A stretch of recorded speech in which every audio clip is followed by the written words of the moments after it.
Tube Tamil வணக்கம். நல்ல செய்தி. வருகின்ற திங்கட்கிழமை கொரோனா தடுப்பு மருந்து போடுவதற்கு ஆரம்பம். ரஷ்யாவில் ஆரம்பித்து விட்டது. அமெரிக்காவினுடைய முன்னாள் அதிபர்கள் George W Bush, bill Clinton மற்றும் பராக் ஒபாமா ஆகிய மூவரும் மக்கள் முன் தொலைக்காட்சியில் தோன்றி கொரோனா தடுப்பு மருந்தை போட இருப்பதாக அறிவிப்பு. இந்த மாதம் 10ஆம் தேதி அமெரிக்காவில் ஆரம்பிப்பதாக தெரிவிப்பு.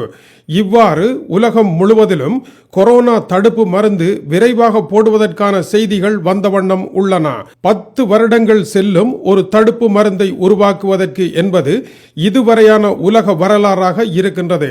ஆனால் 10 மாதங்களில் கொரோனா தடுப்பு மருந்தை இன்றைய நவீன விஞ்ஞான உலகம் மிக விரைவாக உலகிற்கு தந்திருக்கின்றது என்று பாராட்டு மழைகள் குவிகின்றன.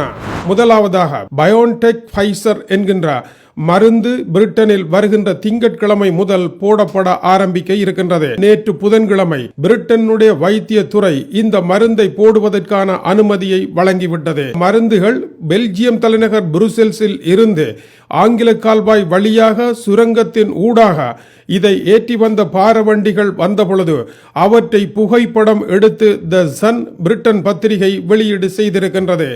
இதைத் தொடர்ந்து பிரித்தானிய ராணுவம், பிரித்தானிய வைத்திய துறை மிக விரைவான பணிகளை இந்த 2 நாட்களில் அவசரமாக மேற்கொள்ள தொடங்கி இருக்கின்றார்கள். அதை தொடர்ந்து திங்கள் ஆரம்பிக்கின்றது. இது குறித்து பிரித்தானிய மக்கள் பலரிடம் எடுக்கப்பட்ட கருத்துக்களில் நாம் இந்த அபாயத்தில் இருந்து தப்பியாக வேண்டும், இந்த சுரங்கத்தை கடந்தாக வேண்டும். ஆகவே மருந்து உறுதி செய்யப்பட்டிருக்கின்றது, அரசால் ஏற்றுக்கொள்ளப்பட்டிருக்கின்றது, பல்லாயிரக்கணக்கானவர்களுக்கு பரிசீலிக்கப்பட்டிருக்கின்றது. இந்த நிலையில் மருந்தை ஏற்ற மாட்டோம் என்று கூறுவதில் நியாயமில்லை என்று பலர் கூறிய செய்திகளும் வெளியாகி இருக்கின்றது.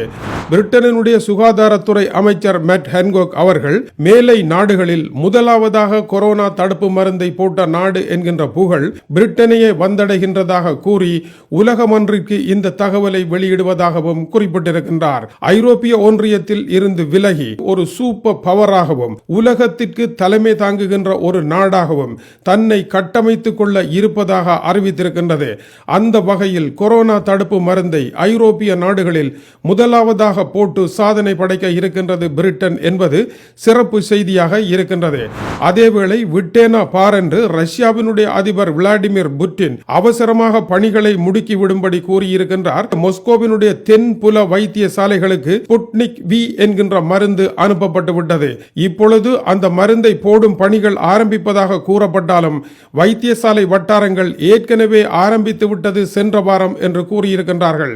ஸ்புட்னிக் வி ஆகஸ்ட் மாதமே ஏற்றுக்கொள்ளப்பட்ட மருந்து என்று ரஷ்ய அதிபர் கூறினாலும் கூட அப்பொழுது வெறும் 76 பேருக்கு மட்டும் பரிசீலிக்கப்பட்டிருந்தது. அதன் பின்னதாக தொண்டு அடிப்படையில் 40,000 பேருக்கு பரிசீலனை செய்யப்பட்டதன் பின்னதாக ஸ்புட்னிக் வி என்கின்ற மருந்து உறுதி செய்யப்பட்டு இப்பொழுது ரஷ்யா முழுவதும் விரைவாக போடப்பட இருக்கின்றது.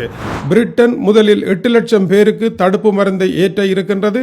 அதை தொடர்ந்து இந்த டிசம்பர் முடிவதற்கு உள்ளாக பயோன்டெக் ஃபைசர் மருந்து 10 மில்லியன் ஏற்றப்பட இருப்பதாக கூறப்படுகின்றது. 2021ஆம் ஆண்டு தை மாதத்திற்கு உள்ளாக பெருமளவு பணிகளை பிரிட்டன் நிறைவு செய்துவிடும் என்று எதிர்பார்க்கப்படுகின்றது. அதேவேளை அமெரிக்காவினுடைய முன்னாள் அதிபர் பராக் ஒபாமா, அவரை தொடர்ந்து bill Clinton, George W Bush ஆகிய மூவரும் பயம் வேண்டாம், நாங்களே முன்வந்து கொரோனா தடுப்பு மருந்தை போடுகின்றோம் என்று பொதுமக்களுக்கு அறிவித்திருப்பதாக CNN செய்தி வெளியிட்டிருக்கின்றது. முன்னாள் அமெரிக்க அதிபர் பராக் ஒபாமா தொலைக்காட்சியின் முன்னால் தோன்றி தடுப்பு மருந்தை தானே ஏற்றிக் கொள்ளுகின்றேன் என்றும் அதை உலக மக்கள் பார்க்கலாம் என்றும் முன்மாதிரியாக தான் நடக்கின்றேன் என்று கூறியிருக்கின்றார். பில் கிளின்டன் தானும் அவ்வாறு தடுப்பு மருந்தை ஏற்றி தடுப்பு மருந்து ஏற்றும் இடங்களில் அந்த மருந்தை ஏற்றிக் கொண்டேன் நான் என்று மக்கள் முன் தரிசனமாக தயாராக இருக்கின்றேன் என்று தனது தரப்பு நியாயத்தை வெளியிட்டிருக்கின்றார். முன்னாள் அமெரிக்க அதிபர் ஜார்ஜ் டபிள்யூ புஷ் தானும் மருந்தை ஏற்றிக்கொள்ள தயார் என்றும் தனது குடும்பத்தினருடன் இதை செய்வதாகவும் எவ்வகையான உதவிகளையும் தான் செய்ய தயாராக இருப்பதாக அமெரிக்காவினுடைய வைரஸ் துறை பொறுப்பாளர் ஆண்டோனி பவுச்சிக்கு தொலைபேசி வழியாக தெரிவித்திருக்கின்றார். இவ்வாறாக 3 தலைவர்கள் முன் வந்திருப்பதானது அமெரிக்க மக்களுக்கு புதிய நம்பிக்கையை ஏற்படுத்தி இருக்கின்றது.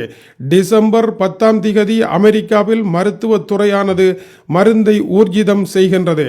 அதைத் தொடர்ந்து அமெரிக்காவில் கொரோனா தடுப்பு மருந்து போடுவதற்கான பணிகள் விரைவாக நடைபெற இருக்கின்றன.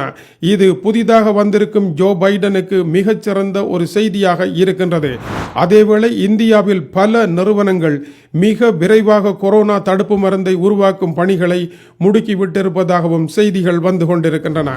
இவ்வாறு நிகழ்வுகள் நடைபெற்றுக் கொண்டிருந்தாலும் ஐரோப்பாவினுடைய மருந்து அங்கீகரிப்பு பிரிவாகிய EMA பிரிட்டனை கண்டித்திருக்கின்றது. மருந்தை மிக அவசரமாக ஊர்ஜிதம் செய்து விரைவாக இந்த பணியை ஆரம்பிப்பது குறித்து தனது அதிருப்தியை வெளியிட்டிருக்கின்றது. காரணம், தை மாதம் அளவிலேயே ஆரம்பிக்கலாம், அதுவரை தாமதிக்க வேண்டும் என்கின்ற நிலையை மீறி பிரிட்டன் விரைவாக களம் இறங்கிவிட்டது.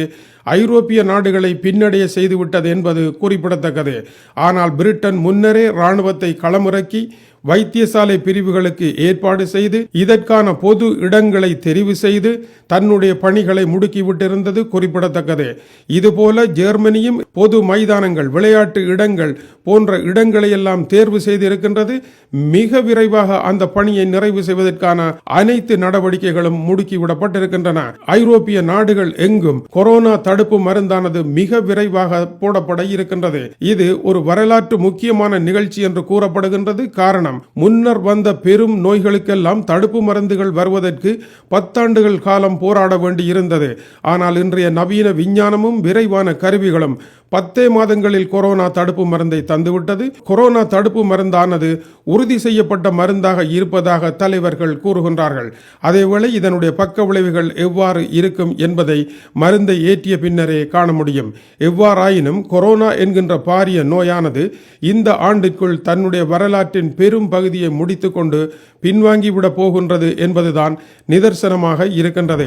அதேவேளை உலகத்தின் ஏழை நாடுகளுக்கு இலவசமாக மருந்து சென்றடைவதற்கான பணிகளை உலக சுகாதார ஸ்தாபனம் மின்னல் வேகத்தில் முடுக்கிவிடும் என்று முன்னரே அறிவித்திருக்கின்ற காரணத்தினால் உலக மக்கள் அனைவருக்கும் இது ஒரு நல்ல செய்தியாக அமையும். இந்தியா, இலங்கை போன்ற நாடுகளில் இப்பொழுது புயல் வீசிக்கொண்டு இருந்தாலும் ஒரு நம்பிக்கை செய்தியாக இது வந்திருப்பது குறிப்பிடத்தக்கது. தொடர்ந்து வருகின்றன செய்திகள். இது டியூப் தமிழ் காணொளிக்காக டென்மார்க்கில் இருந்து கீசே துறை. வணக்கம் உறவுகளே.